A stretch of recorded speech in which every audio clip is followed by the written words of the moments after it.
Ladies and gentlemen, welcome. Please stand as the honor guard of the MIA POW hosts the colors.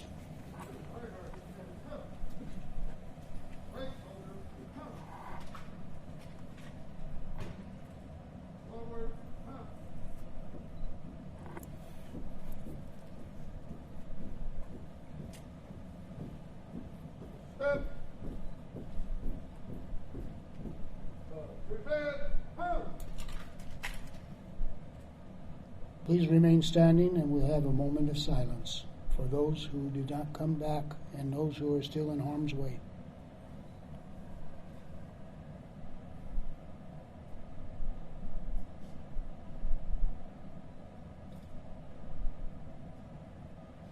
Please follow me as we recite the Pledge of Allegiance.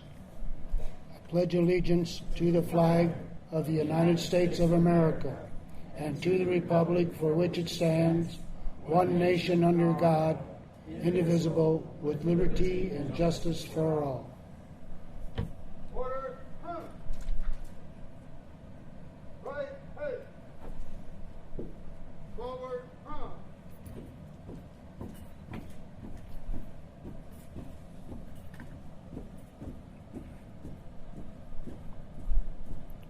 Thank you very much, Lew. And thank you, everyone, for attending our program today. I'm very pleased to see our audience. This is a very important program that we're doing today here at the Chandler Public Library, honoring a very important part of our history and a story and a bunch of stories that aren't generally told in our community's history. So I think this is very important, what we're doing today, and I appreciate everyone for coming.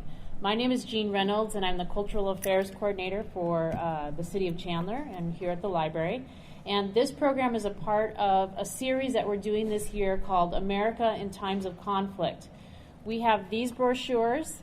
They're over on the table right there. And if you're interested in coming back to any of our libraries to hear more history, more military history, and connecting those to local stories, we'd love to have you come back and see some of those programs.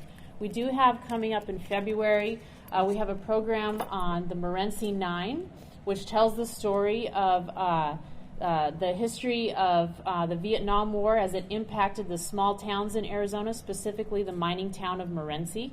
So it should be very interesting.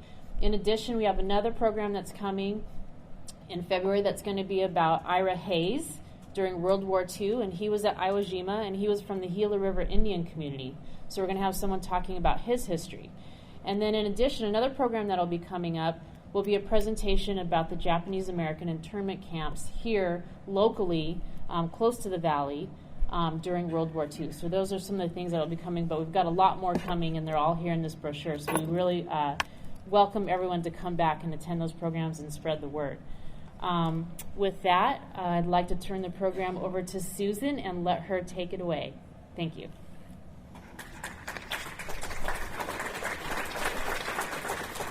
Good morning, everyone. Thank you all for being here today for this very important presentation of remembering the Korean War. My name is Susan Key, and I am a Korean American. I was born in Seoul shortly after the war, and my mom was just a 10-year-old girl when the war started. And I would not be standing here today if not for the service and sacrifice of all who served in the Korean War. So I would like to take a few minutes to recognize the Korean War veterans in our audience today. So if you're a Korean War veteran, please stand so that we can recognize and honor your service.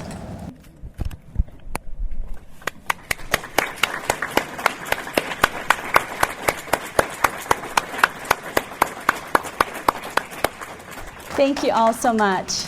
I would also like to now ask any veterans in the audience to please stand to be recognized. Any other veterans? Thank you.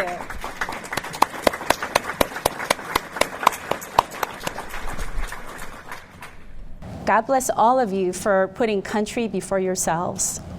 For the past 4 years, I've been working on a book of Korean War veteran stories. In the course of my journey, I've interviewed hundreds of Korean War veterans. And in my experience, our Korean War veterans are the best historians of the Korean War. So today we have 4 of these historians that will tell you about their experiences in the Korean War. So I'd like to introduce each one of them to you briefly, and after my presentation they will be coming up to share their stories with you. First we have here Mr. Gastelum, if you can stand. Mr. Ralph Gastelum, and he served with the 1st Marine Division, made the famous Incheon landing. He battled in the Battle for Seoul, and also went into the Chosin Reservoir, the freezing mountains of North Korea, where they were surrounded 6-1 by the Chinese, who came in unexpectedly into the Korean War. So Mr. Gastelum will share his experiences in those battles. Thank you, Mr. Gastelum.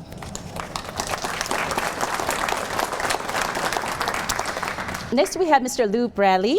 Mr. Lew Bradley is also a Marine, and he served with the 1st Marine Air Wing. He had a very tough job, and his job was a rescue crew chief. His job was to go and get downed pilots out of harm's way and rescue them from enemy territory. So he will share his story with you as well. Thank you, Mr. Bradley. Next we have Mr. Arden Rowley. And Mr. Rowley served with the U.S. Army. And he was one of the first soldiers to arrive in Korea after the war started.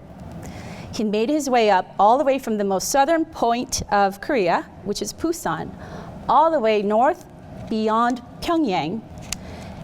And then he was captured by the North Koreans. He spent 2 years in the prisoner of war camps in North Korea.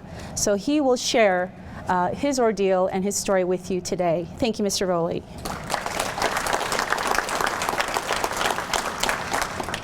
We also have Mr. Robert Moore. Mr. Robert Moore is the brother of a hero that is not home yet.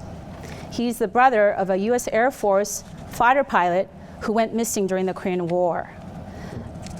Harry Moore was a World War II veteran who had flown in the Burma campaign against the Japanese during World War II. He came home, was deployed to Korea, and flew over 100 missions. So he was a seasoned pilot. However, on June 1st, 1951, he was shot down by a Russian MiG at MiG Alley. He is still considered missing in action. So Mr. Robert Moore will share his story of loss of his brother and his quest to find answers about what happened to his brother, Captain Moore. Thank you, Mr. Moore. I'm going to now present to you a very high-level, brief overview of the Korean War. This is going to be very quick, and so I'm not going to be able to go very deep into the history, but I will try to cover the main essence of the Korean War with you. The war happened on June 25th, 1950, just 5 years after World War II ended, and the armistice was signed on July 27, 1953. So it was a 3-year war. I want to take you back a little bit and give you some context of what was going on in Korea before the war happened.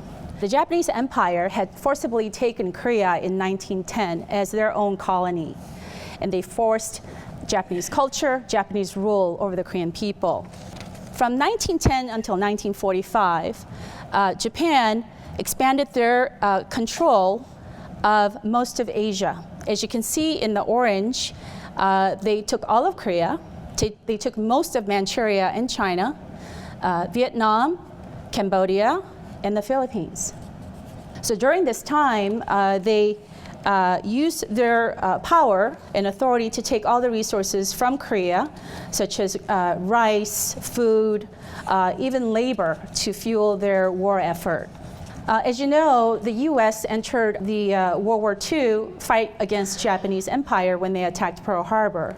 So when Japan was defeated, it left a vacuum of power in Asia, where Japan had controlled all these different countries like Korea, Philippines, and China.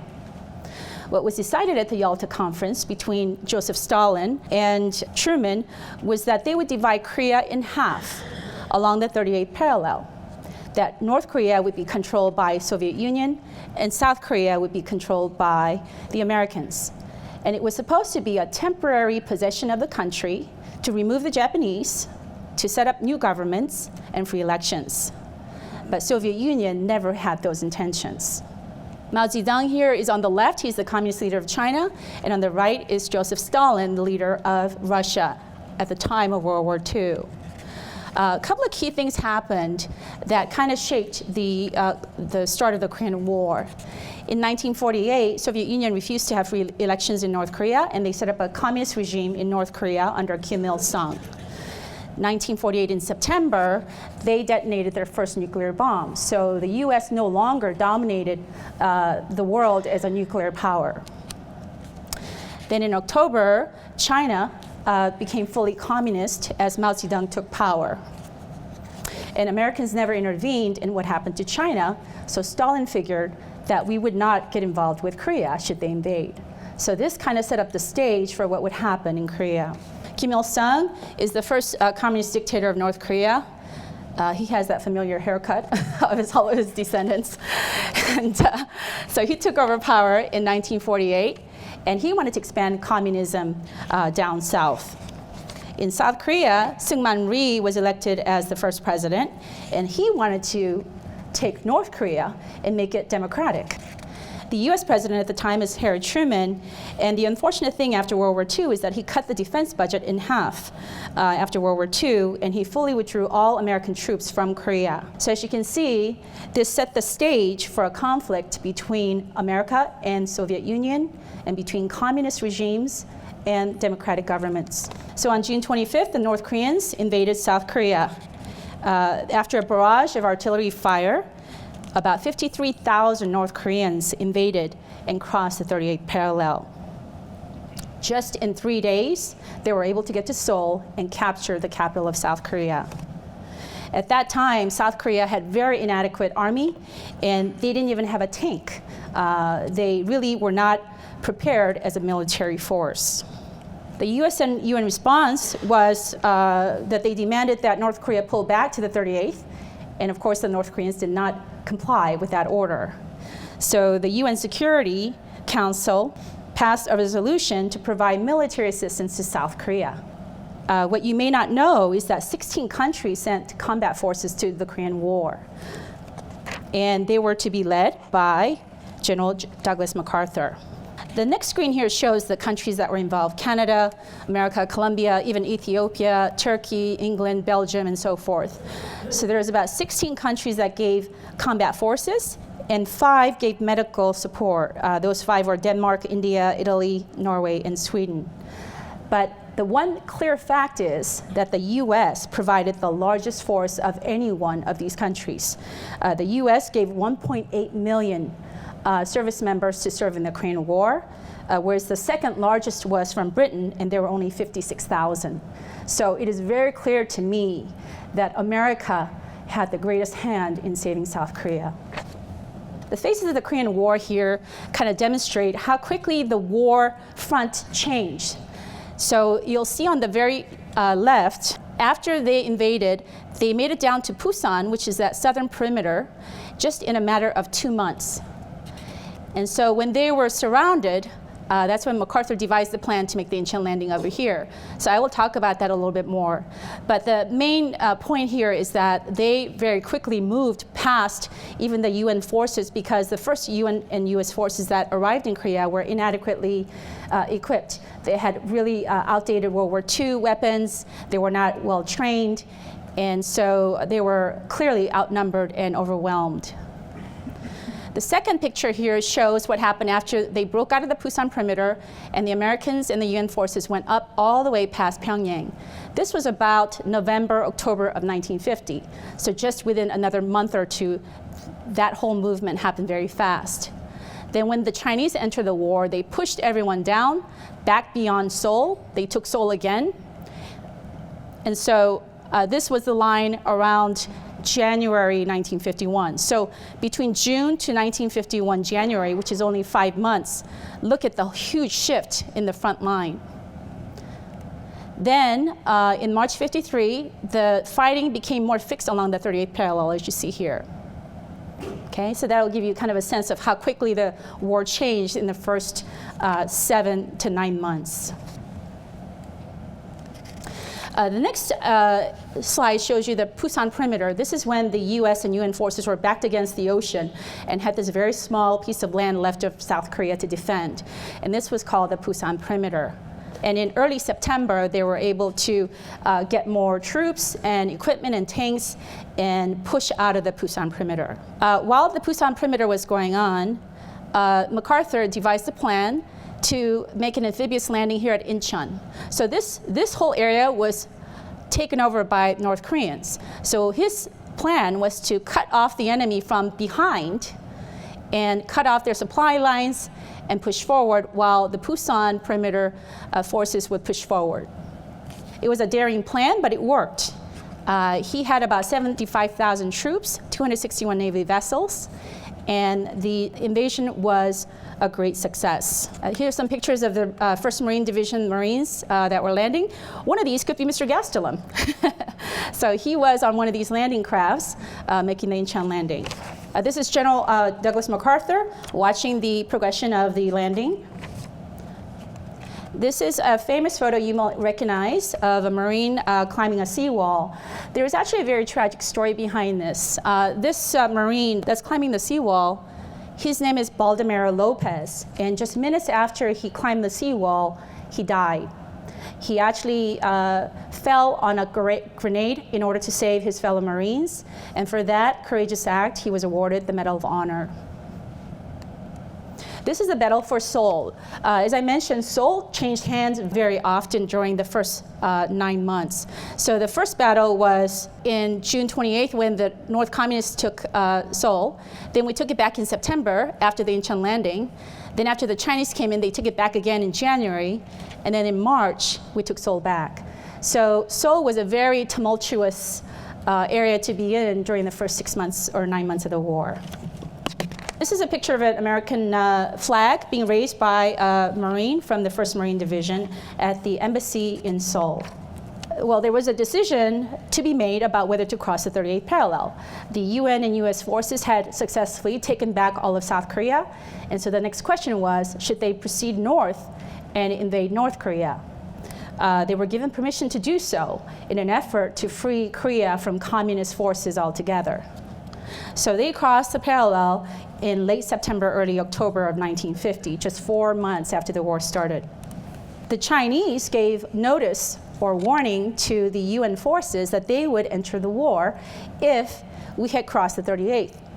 General MacArthur largely ignored this warning, and he went ahead with the Marines and with the 10th Corps, with the US Army units, into North Korea. China was basically concerned that if UN and US forces went into North Korea, that China would be the next target. And so that is why they entered the war to help North Korea. 300,000 Chinese came in, relatively undetected. And they surrounded our forces at Chosin Reservoir and at Unsan area, where the army was overwhelmed by Chongcheon River. These are some pictures of the Chosin Reservoir. I know that Mr. Gastelum will tell you a lot about what it was like to be there, but the weather was the biggest enemy they faced. It was 40 below zero, if you can imagine that, with Siberian winds coming down from Siberia. So their biggest enemies were the Chinese that surrounded them and outnumbered them, as well as the freezing temperatures they had to deal with. So basically, the numbers were about 120,000 Chinese against 20,000 UN forces. So this was quite a overwhelming situation. Okay, more pictures of the Chosin Reservoir. I'm going to skip through this a little bit. Basically, even though the UN forces were surrounded in such high numbers by the Chinese, the Marine Corps and the US units were able to still cripple 7 Chinese divisions and still come out with less casualties than the Chinese. So in the end, the Chinese actually suffered more casualties than the Americans did. This is a picture of a cemetery at Hemhung, where some of the Marines and some of the Army soldiers were buried. There were 836 Marines killed, 2,000 Army soldiers killed, and on the Chinese side, 35,000 were killed. So that clearly shows the skill and the skilled nature of our soldiers and Marines compared to theirs. We were better fighters than them, even though they outnumbered us. Then from July 1951 till July 53, it was 2 years of a stalemate where fighting was pretty much fixed along the 38th parallel. As you see here, this is like a bunker and a trench, and so the fighting was no longer in foxholes moving very fast up and down the main line, but now it was more fixed along the 38th. And neither side gained much ground, but still a lot of Americans still lost their lives. Negotiations for peace treaty started in July 1951. Some of the major battles that happened during the stalemate were Battle of Punch Bowl. Heartbreak Ridge was a really horrible battle. In that battle alone, almost 4,000 Americans died for a hill. I want to talk a little bit about U.S. air power, since we have Mr. Moore, who's going to be talking about his brother, who was a fighter pilot. When the war started, we had superiority over the Russians in terms of our air power, in terms of our bombers and fighter planes. We had P-51s at the beginning, but shortly after, the Russians developed the MiGs. And those MiGs were much faster and maneuverable than our P-51s. And so Captain Moore, who you will hear more about, was shot down by one of the Russian MiGs. This is the area of North Korea called the MiG Alley. This is where a lot of the aerial dogfights happen between the MiGs and our American planes. One of the few unique characteristics about the Korean War is that it was the first time we really employed the use of helicopters. And helicopters were used to transport injured soldiers as well as to transport supplies and troops. The other new thing that came into being is the MASH units. A lot of you know the MASH TV show, but this MASH stands for Mobile Army Surgical Hospital. And the idea was to put field hospitals closer to the front lines so that anyone who is injured can get treatment much quicker and have a higher level of survival rate. The MASH hospitals cut down the fatality rate of the injured by 50% compared to World War II. I want to talk a little bit about the POW camps, since Mr. Rowley is going to be talking about his experiences there. As you see here, these are just a bunch of cluster of houses. They're not even like cement buildings as you would think of as a normal prison type of a compound. These were just houses that the North Koreans had hijacked from the people who were living there and used them as prison camps. The characteristics about what the POW camps were like was that there was massive starvation, rampant disease, and total lack of medical care. So it was very unlikely that anyone would survive. Out of the 7,000 US prisoners, Mr. Rowley corrected me on this figure, about half of them died. So it's even higher than the 40% I have there. And the Chinese tried to indoctrinate the POWs with communist and socialist propaganda. This just shows where the camps were. So 1 through 5 were the camps right near the Yalu River. This is the border of North Korea and China. So they made it as far away for the prisoners in case they escaped that it would be harder to get down to the front lines where the friendly side was. And these red dots are the temporary holding places they had where they were holding prisoners while they were trying to get them moved to the permanent prison camps there, just to give you an idea. The peace negotiation dragged on, like I said, for 2 years. And the main point of disagreement was, first, where the line should be drawn. The North Koreans wanted the line drawn to be where the original line was before they invaded. Well, we didn't want to give up the territory that we had won by blood and sweat and tears. So that was a big point of contention as to where the line should be drawn. The second point of contention was the return of the prisoners of war. Many communist prisoners did not want to return to China or North Korea, but Chinese and the North Koreans wanted to force them to come back. So this caused the peace negotiation to drag on for 2 years while the fighting continued and while Americans continued to die for 2 more years. So because it is not a peace treaty, we are still technically at war with North Korea.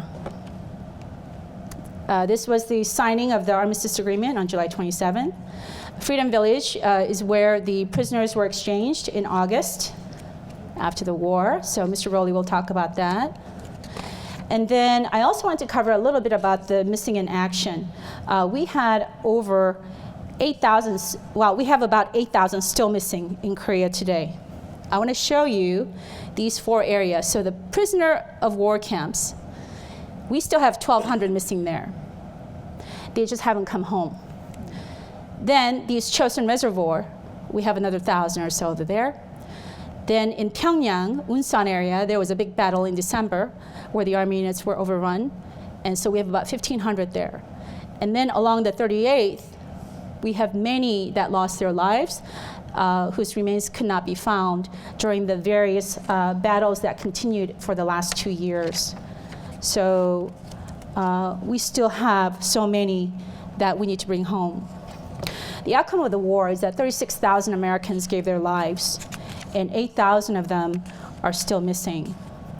What you may not know is that in our own soil, in American soil, in Honolulu, we have 800 Americans buried there who are buried with a gravestone of unknown. They are unidentified remains that were buried there shortly after the war. The point of a lot of frustration for MIA families is that the DPAA agency is very slow to act on exhuming those 800 unknowns and reuniting them with their families. This is something that I will talk to you more about later. There's a couple of Senate bills and some things that we're going to do through legislation to try to get this agency to become more accountable to the families who are still waiting. This is a DMZ today. It's very heavily fortified, as you know. You probably recognize that blue building in the joint security area. Both sides maintain a very large contingent of troops, and it stretches the entire peninsula of Korea. It's 2 miles wide and heavily mined. This is just a satellite image of Korea today. As you can see, it is a difference between day and night, between light and dark. And there's so many analogies I can make about this, but I think you will see that South Korea has flourished under a democratic government, whereas North Korea is still oppressed and held back by communism. This was South Korea, Seoul, during the war, and this is South Korea today. And I wanted to show you this contrast as my way of demonstrating what our Korean War veterans achieved. This is the living legacy they have left for us. They have left South Korea as a free nation. It is now the 12th largest economy in the world, 4th largest economy in Asia. They were the poorest country in the world during World War II. So all of this that has happened to Korea, the fact that I and millions of Koreans are living in freedom, is the living legacy of our Korean War veterans today. So now with that, I would like to have Mr. Ralph Gastelum come and present his story.